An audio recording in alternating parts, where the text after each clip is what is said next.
एक अति महत्वपूर्ण विषय वस्तु आज हम आप लोगों को समर्पित करेंगे और विषय है हमारे सोने का रहस्य मैं अतीत व उस पर गिद्ध दृष्टि। हम चाहेंगे कि शायद अब तक जब से मैंने इस प्लेटफॉर्म पर काम करना शुरू किया है, ये दूसरा मेरा लेक्चर है जिसको मैं कहने जा रहा हूँ कि इसको अधिकाधिक लोगों तक आप लोग साझा कीजिएगा। कारण है कि विषय ही ऐसा है, लेकिन अधिकाधिक लोगों तक साझा करने का मतलब ये नहीं कि चाहे जिसके पास जिसकी ऐसी विषयों में वास्तव में गंभीर रुचि हो और साथ ही साथ जिसके अंदर इन चीज़ों को समझने का सामर्थ्य हो, उन तक केवल। बाकी मैं बात अपना आगे बढ़ाता हूँ। प्रश्न उठता है चर्चा में क्यों? तो अभी आपने हाल में देखा होगा कि ईरान संकट के समय भारतीय प्रधानमंत्री के द्वारा यह आह्वान किया जाता है, बाद में खैर उससे पलटी मार लिया जाता है कि भैया जो घरों में रखा हुआ, मंदिरों में रखा हुआ सोना है उसको लाके बैंकों में जमा किया जाए और बदले में आपको उस पर बॉन्ड पेपर देंगे और उसमें 4% का हम आपको जो है ब्याज सहित राशि देंगे। कई लोग उत्सुकता में आए भी होंगे, मैं उसी को लेकर के थोड़ा यहाँ चर्चा प्रस्तुत करना चाहता हूँ। थोड़ा सा हम वर्तमान चर्चा पर दृष्टि डालने से पूर्व चाहेंगे कि आपको अवगत कराएं भारतीय स्वर्ण अतीत से। आपको इतिहास में बताया जाता है कि जो प्राचीन भारत था वह केवल और केवल आध्यात्म, जादू टोना और मदारियों का एक देश हुआ करता था, जबकि सच्चाई यह है कि कम से कम पश्चिम किसी दृष्टिकोण से ना सही लेकिन आध्यात्मिक दृष्टिकोण से ही सही, अगर भारत को अग्रणी देशों में रखता है, प्राचीन भारत को अग्रणी देशों में रखता है, तो इसलिए भी उनका बहुत बहुत धन्यवाद। क्योंकि हमारी अपनी मान्यता है और विश्व दृष्टि में यह सच भी है कि जीवन के विकास का मतलब केवल और केवल आर्थिक समृद्धि प्राप्त कर लेना उपयुक्त नहीं होता है। यदि आपके अंदर नैतिक और चारित्रिक तौर पर आप कुंठित हैं, आध्यात्मिक दृष्टिकोण से आपका उन्नति और विकास नहीं हुआ है, तो ऐसे आर्थिक विकास को हम विकास की श्रेणी में नहीं रख सकते। और अगर वर्तमान में उसी आर्थिक विकास को आप उठा के देख लीजिए तो हमें वो विनाश की गर्त में ही ले जाता हुआ प्रतीत हो रहा है। तो यदि आपके दृष्टि से हम आध्यात्मिक दृष्टि में भी उत्तम थे, सर्व सामर्थ्य थे, तो आपको बधाई। लेकिन साथ ही साथ मैं यहाँ अवगत कराना चाहूँगा कुछ ऐतिहासिक प्रमाणों के, पुष्ट प्रमाणों के आधार पर कि किस प्रकार से हमारा जो प्राचीन अपना अतीत हुआ करता था वह केवल और केवल कहने के लिए सोने का चिड़िया मात्र नहीं था, अपितु वास्तव में गोल्ड भंडार के दृष्टि से हम विश्व में अग्रणी देशों में नहीं बल्कि एक प्रकार से देखा जाए तो हमारा लगभग 40 से 45% एकाधिकार हुआ करता था। तो अगर हमारे पास विश्व का 40 से 45% गोल्ड था तो यह स्वतः दर्शाता है महोदय कि हम आर्थिक तौर पर भी दुनिया के अग्रणी देश थे। और जो सोने की चिड़िया का तमगा था यह मात्र लोकोक्ति तक सीमित ना होकर के वास्तविकता का एक तकाजा भी था, जो उसके लिए कम से कम आपके द्वारा जो काला चश्मा पहना गया है, भारतीय जब आपको इतिहास पर आप लोगों को कभी विचार करना होता था तो आप लोग काला चश्मा लगा लेते थे। तो धूप भी हो तो जो है थोड़ा सा सांत्वना के लिए कहा दिया जाए काला चश्मा लगा के कि नहीं चारों तरफ काले काले बादल घिरे हुए हैं, वही स्थिति आप लोगों की थी। मैं नहीं ये शब्द कह रहा हूँ, रोमन इतिहासकार प्लिनी को भला कौन नहीं जानता है। प्लिनी के द्वारा यह जो है अपना क्षोभ प्रकट किया जाता है, अपना दुख प्रकट किया जाता है कि किस प्रकार से भारतीयों के साथ व्यापार में रोम अपने सोने को लुटा रहा है और जो भारत से मसाले हैं, सूती वस्त्र है, रेशमी वस्त्र हैं, उन समस्त संसाधनों का अधिकाधिक आयात करके विलासिता की तरफ गर्त में जा रहा है। जिस प्रकार से आज हम दुख प्रकट करते हैं कि चाइना के साथ व्यापार में हम लोग किस प्रकार से व्यापार घाटे में जा रहे हैं और चाइना हमी को लूट के और हमारी बिल्ली और हमी से लूट के जो है समृद्ध होता जा रहा है और हमारे ही साथ हमेशा विवादों में पड़ा रहता है। तो यही स्थिति कुछ प्लिनी की थी। भूमिका में थोड़ा सा हम अगर चलें तो हम पाएंगे कि भारत में मंदिरों व हिंदू घरों में रखा सोना वह कुबेर का निधि है जिस पर सदियों से एक प्रकार से देखें तो हवसी प्रवृत्ति के लोगों की गिद्ध दृष्टि टिकी हुई है, गड़ी हुई है। अतीत में अगर हम जाएं, यूनानी आक्रमण को उठाकर देख लें जिसमें सिकंदर का आक्रमण सर्वमहत्वपूर्ण है, वहां भी लूट खसोट। तत्पश्चात मुस्लिम आक्रमण में आए जहां से वास्तविक लूट की शुरुआत होती है, श्री गणेश होता है, जिसमें 712 ईस्वी में मोहम्मद बिन कासिम का आक्रमण सर्वाधिक उल्लेखनीय है। तत्पश्चात 11वीं सदी में, 10वीं 11वीं सदी में महमूद गजनवी के द्वारा सोमनाथ मंदिर के लूट को भला कौन भूल सकता है। 17 बार लूटा गया उसको। और ऐसे आक्रमणकारियों की अनगिनत सूची है। यह सूची तब तक जारी रहती है जब तक मुगल वंश का पराभव नहीं हो जाता है, जब तक प्लासी के युद्ध में, और प्लासी क्यों कहें, बक्सर के युद्ध में हम कहें कि सिराजुद्दौला, मोहम्मद बिन सिराजुद्दौला के बाद मीर जाफर और मीर कासिम का अंत नहीं हो जाता है और यूरोपीय शक्तियों के हाथों में पुनः सत्ता का हस्तांतरण नहीं हो जाता है, तब तक ये लूट चलता रहा। और केवल महमूद गजनवी के लूट को अगर हम देखें तो बताया जाता है कि खाली सोमनाथ में उसे लूट से जो धन प्राप्ति हुई वह 6000 टन केवल स्वर्ण भंडार था। वो 6000 टन हम कह रहे हैं, 6000 किलो, सॉरी 6 टन, यानी 6000 किलो केवल एक मंदिर से महमूद गजनवी सोना लूट के लेके जाता है। बाकी अन्य रत्नों को अगर हम देखें उसमें कितने जो है ये जो है हीरे जवाहरात थे, कितने मोती थे, कितने पन्ने थे, कितनी अन्य निधियां थीं, उसकी कोई कीमत ही नहीं है। केवल मैं सोने की बात कर रहा हूं। ये भारतीयों के स्वर्णिम अतीत और भारतीयों के जो है आर्थिक उन्नति को प्रमाणित करता है, पुष्ट करता है। तत्पश्चात इतने लूट के पश्चात जब यूरोपियन के हाथों में 1757 में प्लासी का युद्ध हुआ, रॉबर्ट क्लाइव के द्वारा किस प्रकार से आप जानते हैं कि उसी के सेनापति मीर जाफर को आपस में अपने में मिला लिया जाता है। उसके बाद प्लासी के युद्ध क्षेत्र में सिराजुद्दौला की हत्या कर दी जाती है। फिर मीर जाफर के दामाद मीर कासिम को मिला लिया जाता है। फिर उसके बाद मीर जाफर की हत्या कर दी जाती है और अंततोगत्वा मीर कासिम की हत्या के पश्चात जो है संपूर्ण समूचे क्षेत्र को ब्रिटिश आधिपत्य में या कंपनी के आधिपत्य में ले लिया जाता है। उसमें ब्रिटिश आधिपत्य नहीं, कंपनी का आधिपत्य कह सकते हैं, क्योंकि ईस्ट भारत कंपनी उस समय हुआ करती थी। बताया जाता है उस समय कंपनी का जो प्रथम गवर्नर था रॉबर्ट क्लाइव था। और रॉबर्ट क्लाइव 1773 में जब रेगुलेटिंग एक्ट आता है, यानी ब्रिटेन वाले उब जाते हैं कि इतना लूट, इतना खसोट, तो ब्रिटिश जो है समाज में इस पर बहुत ज़्यादा व्यापक जो है चर्चा होती है कि कोई एक ऐसा कानून बनाया जाए कि जो कंपनी की गतिविधियों को रेगुलेट कर सके, नियंत्रित कर सके। और उसी के आलोक में 1773 में आता है रेगुलेटिंग एक्ट और भारत का बंगाल का प्रथम गवर्नर के तौर पे नामांकित होता है ये वारेन होस्टिंग्स। इसके आने से पूर्व मात्र 7-8 सालों में बताया जाता है कि रॉबर्ट क्लाइव ने जो संपदा केवल अपने साथ लेके वो गया था इंग्लैंड, उसकी कीमत 4,01,102 पाउंड थी। और ये कीमत हम आज की बात नहीं कर रहे हैं, ये कीमत हम 1772 की बात कर रहे हैं।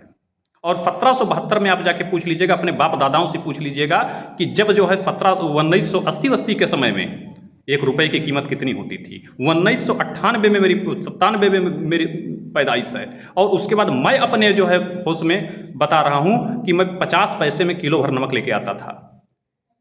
तो इससे पूर्व उस समय 4,01,102 पाउंड, और आज 1 पाउंड की कीमत की अगर हम बात करें भारतीय रुपए में, यहां भी ध्यान देना आवश्यक है, तो 128 रुपए के लगभग उतरेगा, यानी डॉलर से भी महंगा है पाउंड। और तब जब 50 पैसे भी किसी के पास नहीं होते थे, जिसके पास 50 पैसा जो उस समय 1772 में हुआ करता था, वो अमीर कहलाता था। और उस समय अगर इतना रुपया लूट के लेके गए तो आप समझ सकते हैं क्या है। 50 पैसा भी जो है उसमें, सॉरी, जो 50 पैसा भी जो है खर्च कर देता था वो अमीर कहलाता था। होता नहीं था, वो होने के लिए तो बहुत कुछ था। चलिए, तत्पश्चात हालिया रिपोर्ट अभी एक छपी थी लगभग 1.5 साल पहले, जिसमें बताया गया, हमारी रिपोर्ट नहीं है, ये यूरोपियन रिपोर्ट ही है, जिसमें छपा था कि यदि पूरे लंदन को 50 पाउंड के नोटों से 3 बार ढका जाए तब जाकर जो है भारतीय पैसे को पूरा किया जाता है। यानी जो भारतीय कंपनी के द्वारा ब्रिटिश कंपनी के द्वारा भारत में जो लूट किया गया था समूचा, यदि उस लूटे हुए संपूर्ण संपत्ति को 50-50 पाउंड के नोट में जो है परिवर्तित कर दिया जाए और उस 50 पाउंड के नोट से पूरे लंदन सिटी को अगर ढका जाए तो 3 बार ढका जा सकता है। ये ब्रिटिश रिपोर्ट है, मेरी रिपोर्ट नहीं है। तो जब तुम खुद इसको स्वीकार करते हो, और ये स्थिति तब की है, ध्यान दीजिएगा, जब हजारों साल के लूट के पश्चात जो हमारी संपत्ति बची थी उसकी बात है।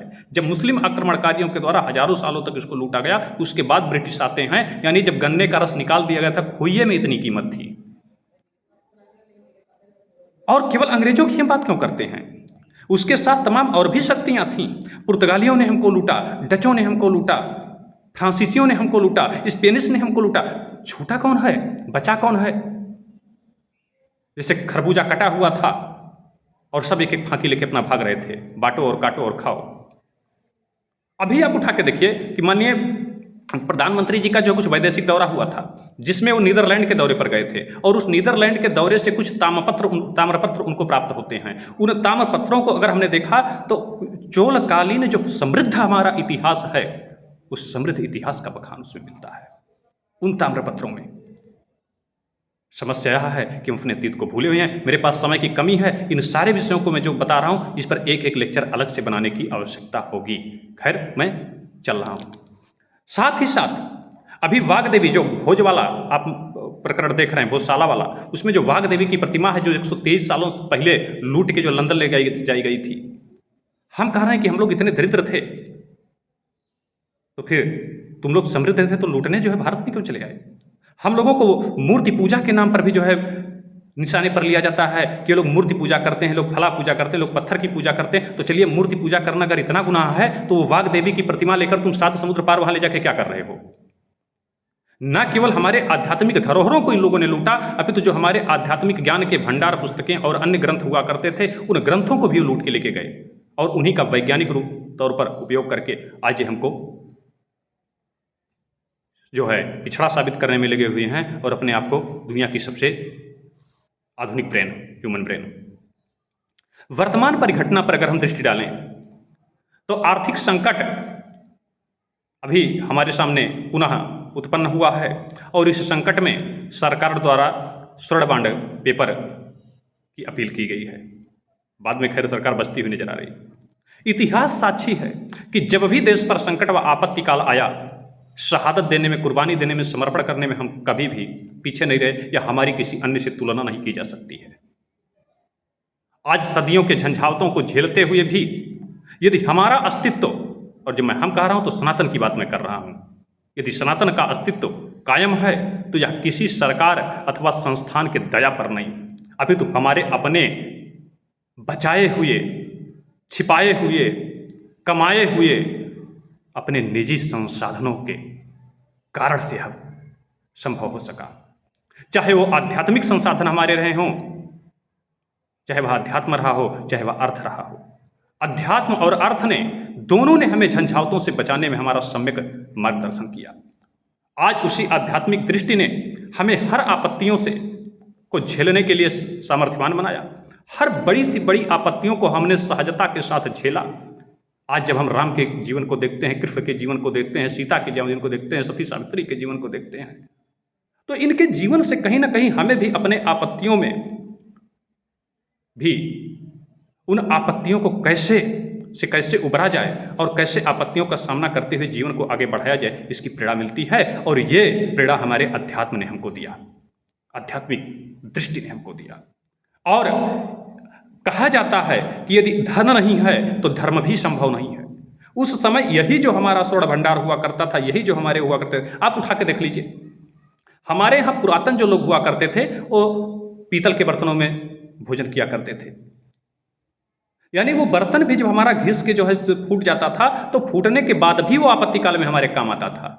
आज हमको कांच के बर्तन परोसे जा रहे हैं, फाइबर के बर्तन परोसे जा रहे हैं। तो ये जो वेस्टर्न दुनिया में हम आए तो पैसा हमने कांच और फाइबर में लगाना शुरू किया, और कांच और फाइबर घिसने के बाद, फेंकने के बाद उसका क्या कीमत आपको मिलने वाला है। तो हमारी जीवन पद्धति भी कुछ ऐसी थी महोदय, ठीक है।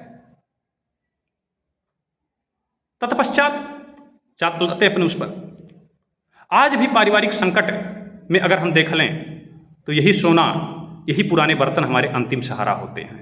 आज भी जब परिवार पर संकट आता है, बाबू को पढ़ाने भेजना है तो इनको आईएएस करवाना है, इनको फला करवाना, और जब परिवार में माँ और बाप के पास पैसे घटते हैं तो माँ अपनी मंगलसूत्र भी गिरवी रख देती है। ये वही चीज़ें आज भी हमें अपने अंतिम अस्त्र के रूप में दिखाई देते हैं जब हमारे परिवार पर संकट आता है, जब हमारे परिवार पर परेशानी आती है। भारत में मंदिरों व हिंदू घरों में कितना स्वर्ण भंडार है, इसको लेकर के कल भी एक उहापोह की स्थिति थी, आज भी उहापोह की स्थिति बनी हुई है, और देश से लेकर वैदेशिक एजेंसियों की छटपटाहट इसमें स्पष्ट तौर पर दृष्टिगोचर होती है। 2025 में मॉर्गन स्टैनली रिपोर्ट आती है जिसमें बताया जाता है कि भारत में जो है घरों और मंदिरों को अगर मिला दिया जाए तो अनुमानित जो है स्वर्ण भंडार की कीमत लगभग 34,000 टन है, जो विश्व के 10 बड़े देशों के स्वर्ण भंडार के बराबर है। अभी भी इतने लूट के बाद की बात कर रहा हूं, हमारी रिपोर्ट नहीं है, ये भी वैदेशिक रिपोर्ट ही है। 2025 के ही आसपास वर्ल्ड गोल्ड काउंसिल की रिपोर्ट आती है जिसमें वो कहते हैं कि लगभग 35,000 टन इसकी कीमत, नहीं 34,000 35,000 टन के दोनों आसपास हैं। चलिए हम 30,000 टन मान लें तो आप समझ सकते हैं कितना।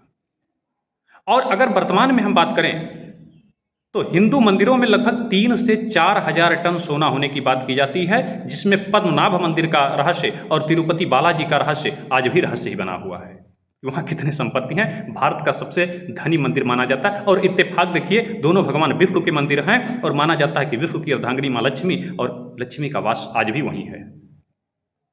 भारतीय रिजर्व बैंक के अगर हम लोग जो है गोल्ड संसाधनों की बात करें तो 880 टन भारतीय रिजर्व बैंक में है, यानी जितना सोना भारतीय रिजर्व बैंक में है उसका 40 गुना सोना हम कह सकते हैं कि हमारे मंदिरों और घरों में है।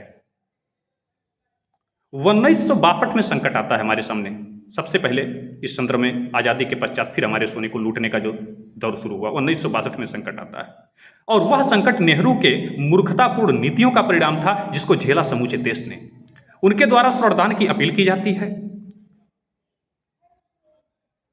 कुछ ही दिन बाद युद्ध विराम भी हो जाता है, लेकिन उसका हिसाब आज तक नहीं दिया गया कि जो उस समय स्वर्ण किए गए उस सोने को का क्या हुआ, उसका क्या उपयोग हुआ। और स्वर्ण क्यों किया गया, क्योंकि उस समय बड़े बड़े होर्डिंग में तस्वीरों में माननीय श्रीमती इंदिरा गांधी के द्वारा गहना दान करते हुए दिखाया गया। और हमारे यहाँ उस समय कांग्रेस परिवार के प्रति इतना ज़्यादा समझ लीजिए कि, और गांधी नेहरू परिवार के प्रति निष्ठा हुआ करती थी कि अगर वो मतलब कह दें लोगों को भैया आइए और जान कुर्बान कर दीजिए, तो जान कुर्बान करने के लिए लोग तैयार हुआ करते थे। खास करके महिलाओं ने बताया जाता अपने मंगलसूत्र तक दान कर दिए थे। आप इतना समझ सकते हैं। तो शहादतों के बारे में आप हमसे तुलना नहीं कर सकते महोदय। हमको शहादतों की और समर्पण की कम से कम सीख मत दीजिए। हमने इतिहास में जब जब संकट आया है खुद को साबित किया है।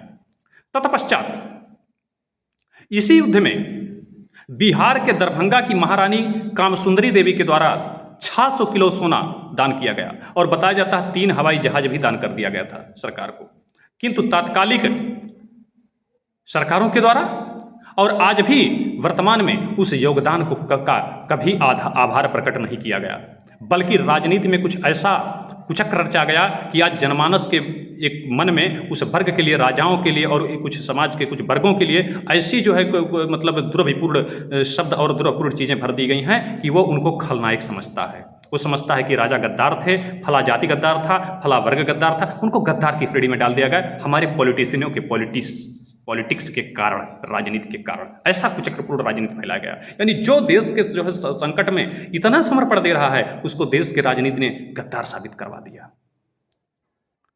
हाँ, 1965 में एक गुफा जरूर लाया गया। आप भी टिप्पणी कीजिएगा, क्या अभी तक आपको कभी जो है इतिहास में बताया गया कभी जो है कि हाँ रानी कामसुंदरी देवी ने इतना जो है कभी कुछ मदद किया था? बताइए, अगर आप जानते हो तो मुझे भी टिप्पणी बताइए। हाँ, यह जरूर सी गुफा जो है फैलाया गया कि 1965 के युद्ध में हैदराबाद के निजाम के द्वारा 400 टन सोना दिया गया, बाद में यहाँ आंकड़ा बढ़कर 500 टन बता दिया गया। इसी बीच जब आरटीआई एक्ट आता है 2005 में, उसके पश्चात आरटीआई दायर किया जाता है कि बताइए भैया कितना सोना हुआ था, 400 टन था कि 500 टन था? पता चलता है एक कौड़ी भी सोना नहीं था, एक कौड़ी भी सोना नहीं था। वास्तविकता यह निकल के सामने आई कि जो सोना था वह 525 किलोग्राम था, और वह 525 किलोग्राम सोना भी दान नहीं दिया गया था, सूदखोरी पर दिया गया था। यानी उसके बदले में निजाम ने सरकार से या बैंकों से 6.5% का ब्याज वसूला था, जिसके लिए तुम कहते हो कि इस्लाम में जो है ब्याज हराम है, लेकिन तुमने ब्याज लिया था। और जो ब्याज लेता है उसका इतना महिमा मंडन हमारी सरकारों ने किया, हमारी पॉलिटिक्स ने किया, और जिसने जो है 600 किलो सोना मुफ्त में उठा के तुमको जो है दे दिया, उसका कोई नाम चर्चा नहीं, वो खलनायक बन जाता है। धन्य है इतिहास यहाँ का। वर्ष 2016 में मोदी सरकार गोल्ड मोनेटाइजेशन स्कीम लेके आती है। 15-16 में घरों में पड़े सोने को बैंकिंग प्रणाली में लाने का सुझाव दिया जाता है और बदले में ब्याज का लालच दिया जाता है। तहकीकात करने पर पता चलता है कि 2014 में कांग्रेस सरकार के जाने के बाद बैंकों की ऐसी माली हालत थी कि उस माली हालत को सुधारने के लिए सारे कुचक्र रचे गए थे। और जब कहीं ना कहीं कुचक्र में सरकार सफल नहीं हुई तो बाद में भी नोटबंदी का सहारा इनको लेना पड़ा, क्योंकि उस समय बताया जाता है, इस पर एक और लेक्चर की आवश्यकता है कि जब पी चिदम्बरम हमारे वित्त मंत्री बने थे, प्रणब मुखर्जी के साथ उनका कितना तनाव हुआ था और किस प्रकार से पी चिदम्बरम के वित्त मंत्री बनने के पश्चात ISI जैसे जो है खुफिया एजेंसियों से, पाकिस्तानी खुफिया एजेंसियों से इन लोगों के संबंध हुआ करते थे और उनके द्वारा भारत में उठा के खूब ज़्यादा जो है फर्जी रुपए, जाली नोटों का उस समय आप देखते थे एकदम कारोबार चलता था, खूब जाली नोट, कोई 500 रुपये और 1000 का नोट लेने के लिए राजी नहीं होता था, ऐसा चलता था। और ये नोट खूब खपाए गए भारत में, उसका अलग एक इतिहास है। तो कहीं ना कहीं उन्हीं जाली नोटों के कारण बैंकिंग प्रणाली पूरी तरीके से लचर व्यवस्था में चली गई थी और उसको सुधारने के लिए पहले यह काम किए, बाद में जब नहीं हुआ तो प्रधानमंत्री मोदी को मजबूरन जो है नोटबंदी का सहारा लेना पड़ा था। तत्पश्चात यदि वर्तमान में भी यह संकट गहराता है ईरान वाला, तो पुनः सरकार गोल्ड मोनेटाइजेशन जैसे अभियानों को लेकर आ सकती है, ऐसा मुझे पूरा उम्मीद है। क्योंकि आज भी मोदी सरकार में बैठे नीति नियंताओं का एक वर्ग ऐसा है जिसकी निष्ठा किसके प्रति है और कहां है इसको बताने की आवश्यकता नहीं है। भले इनकी सत्ता है, लेकिन इस सत्ता में बैठे हुए लोग, इन्हीं की सत्ता में UGC आता है, इन्हीं की सत्ता में जो है सारी चीज़ आती है। एक जगह कहते हैं कि भैया पटोगे तो कटोगे और दूसरी जगह बांटने और काटने का काम भी आप करते हैं। तो हम किसी भी सरकार से कोई उम्मीद नहीं कर सकते। यदि नेहरू पर हम विश्वास नहीं कर सकते तो हमको मोदी पर भी ट्रस्ट करने का कोई कारण नहीं दिखता है। बात उठती है कि संकट समाधान का उपाय क्या है, इतना सारी तो समस्याएं आपने गिना दिया। संकट समाधान के उपायों की अगर खोज करनी है तो आपके पास महोदय बहुत सारे उपाय हैं। सबसे पहला क्या है कि मैन्युफैक्चरिंग को बढ़ा दीजिए, उत्पादन बढ़ा दीजिए। चलिए ठीक है, दूसरा उपाय आप हमको बता दे रहे हैं, जो मुफ्तखोरी की योजनाएं आप चला रहे हैं, अगर आपको लगता है कि वास्तव में देश के सामने आर्थिक त्रासदी है तो जो सारा मुफ्तखोरी की योजनाएं आप चला रहे हैं बंद करो ना मुफ्तखोरी। अगर देश में खाने के लाले हैं तो मुफ्त में फिर क्यों बांट रहे हो, बंद करो। ये हमारे सोने से जो है सारी अपनी समस्या तुम दूर करोगे। और तीसरी चीज, एक सेकुलर देश आर्टिकल जो है अमेंडमेंट 42वें संविधानिक संशोधन के द्वारा आप जो है उसको और ज्यादा हाईलाइट करने के लिए संविधान में जोड़ देते हो, वो प्रस्तावना में जोड़ देते हो सेकुलरिज्म। तो जब सेकुलर देश है तो वहां पर फिर अल्पसंख्यक मंत्रालय की क्या आवश्यकता है। और आपको जान के ताज्जुब होगा कि मोदी सरकार में भी 3400 करोड़ रुपए अल्पसंख्यक मंत्रालय को दिया जाता है। तो आज अगर हम संकट में हैं तो बंद करो उस पैसे को, बंद करो उस पैसे को। एक जगह सेकुलर का तो दूसरी जगह अल्पसंख्यक मंत्रालय में इतना पैसा बहा रहे हो। चौथा उपाय मैं बता रहा हूं। चौथा उपाय आपके पास है कि आज भी अभी सरकार के ऐसे तमाम जो है भूमि पड़े हैं जिस पर कहीं ना कहीं जो है कुछ मनबढ़ और कुछ दुष्ट प्रवृत्तियों का कब्जा जमा हुआ है, जिसमें सबसे ज्यादा मजहबी तौर पर स्थापित स्ट्रक्चर हैं, चाहे वो चर्च हो चाहे मस्जिद हो। मैं कहता हूं मंदिर है तो उसको भी हटाओ, उसको भी ध्वस्त करो। जो भी कोई स्ट्रक्चर है जो सरकारी जमीन पर आज व्याप्त है उसको ध्वस्त करो, उसको सरकारी कब्जे में लो और उसके बाद उसका उपयोग करो। इतना करने के बाद आपका जो 50% आर्थिक संकट है वह स्वतः दूर हो जाएगा। लेकिन इसको आप नहीं करेंगे, मुझे पता है। आप क्या करेंगे? आपकी नजर गिद्ध दृष्टि हमारे सोने पर है, हमारे सोने पर। आप कहेंगे कि क्या अगर हम इस काल में भी जो है अपने आर्थिक कारणों से निष्ठुर बने रहे तो इतिहास हमारे बारे में क्या कहेगा? तो मेरा जवाब है एक लाइन में कि इतिहास में तुम क्यों जाते हो, वर्तमान तुम्हारे बारे में क्या कह रहा है, इस पर क्यों नहीं तुम ध्यान देते? अनगिनत शहादतों के बाद भी जो स्वतंत्रता का हमारा इतिहास, हमको बहुत ज्यादा जानने की आवश्यकता नहीं है। उस स्वतंत्रता के इतिहास में खुदीराम बोस जो सबसे युवा क्रांतिकारी था, जिसको फांसी का तमगा मिला हुआ है, सबसे युवा क्रांतिकारियों में खुदीराम बोस, जिसको फांसी दिया गया, मात्र 16 साल की अवस्था में फांसी चढ़ा दिया गया। पंडित राम प्रसाद बिस्मिल, चंद्रशेखर आजाद, भगत सिंह, वीर सावरकर, असंख्य ऐसे नाम हैं, सुभाष चंद्र बोस, रास बिहारी बोस, असंख्य नाम हैं, बाल गंगाधर तिलक, लाला लाजपत राय, और क्या क्या नहीं इन्होंने किया। प्राणों की साथ दी, सब कुछ अपना सर्वस्व समर्पित कर दिया इस देश के लिए। लेकिन आज देश क्या कहता है, ब्राह्मणों भारत छोड़ो तो फलाना फलाना करो, तो फलाना फलाना करो। तो क्या जो अतीत में हमने समर्पण किया, उस समर्पण का आज देश कोई भी कृतज्ञता हमारे प्रति प्रकट का? कृतज्ञता की तो बात छोड़ दी, हमको खलनायक घोषित कर दिया गया। तो अतीत का चिंता मत करो, वर्तमान में देखो कि वर्तमान में इतनी शहादतें देने के बावजूद भी वर्तमान तुम्हारा किस प्रकार से मूल्यांकन कर रहा है इस देश में। कोचिंग संस्थान, सरकारी लाभ की योजनाएं इत्यादि में अगर देख लिया जाए तो वहां भी हमारा बैठना गुनाह है। ना तो हमें कोई सरकारी योजनाओं में हमें कोई फायदा मिल सकता है, और ना कोचिंग संस्थानें जो मुफ्त की कोचिंग संस्थाएं चलाई जाती हैं वहाँ हमारे लिए वहाँ हम बैठ जाएंगे तो सब लोगों को मतलब हिस्टीरिया हो जाएगी, वहाँ भी हमारे लिए कोई वो नहीं है। तो जहाँ पर तुम्हारे लिए खाने के लाले आए वहाँ पर अपना पेट काट के हम चल के जो है शहादत दें, कुर्बानी दें, और जहाँ पर तुमको लुटाना हो वहाँ पर हम अछूत हो जाते हैं।